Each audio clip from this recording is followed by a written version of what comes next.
Hello, welcome to Story Time with Judy. Our book today is Porcupine's Pie by Laura Renaud and illustrated by Jeannie Poe.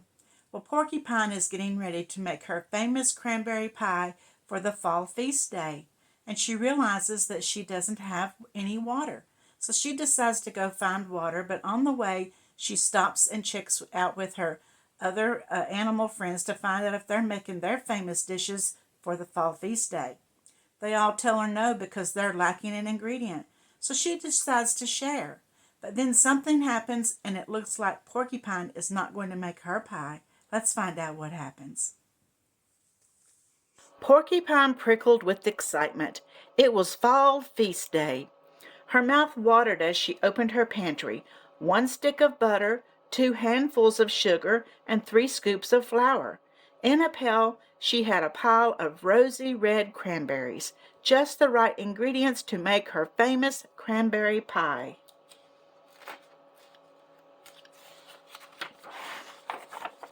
Porcupine read her recipe. Step 1, wash the cranberries. She stepped into her favorite boots and waddled down the path toward the river. Porcupine stopped to rest at the base of Squirrel's oak tree. "Squirrel," Porcupine called, "are you making your famous nut bread for fall feast day?" Squirrel poked her head out of her nest. "No, it's just plain nuts for me this year. Bread needs flour and I have none." "Don't look so sad, Squirrel. I have flour to spare." Squirrel scampered down the tree trunk. "Really? Oh, thank you, Porcupine. The flour is in my pantry. Help yourself." Porcupine continued toward the river.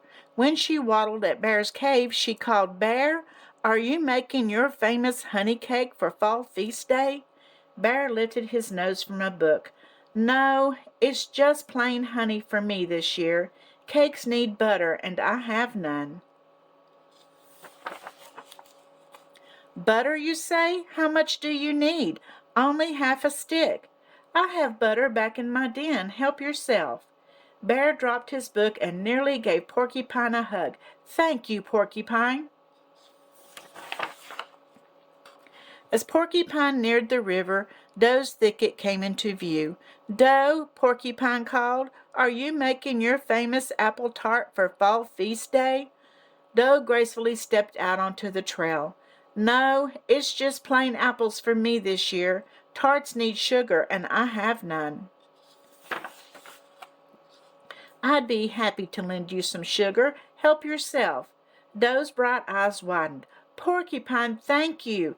You have made this a very special fall feast day." At the river, Porcupine looked inside her pail. "Oh no," she gasped. Her pail was empty.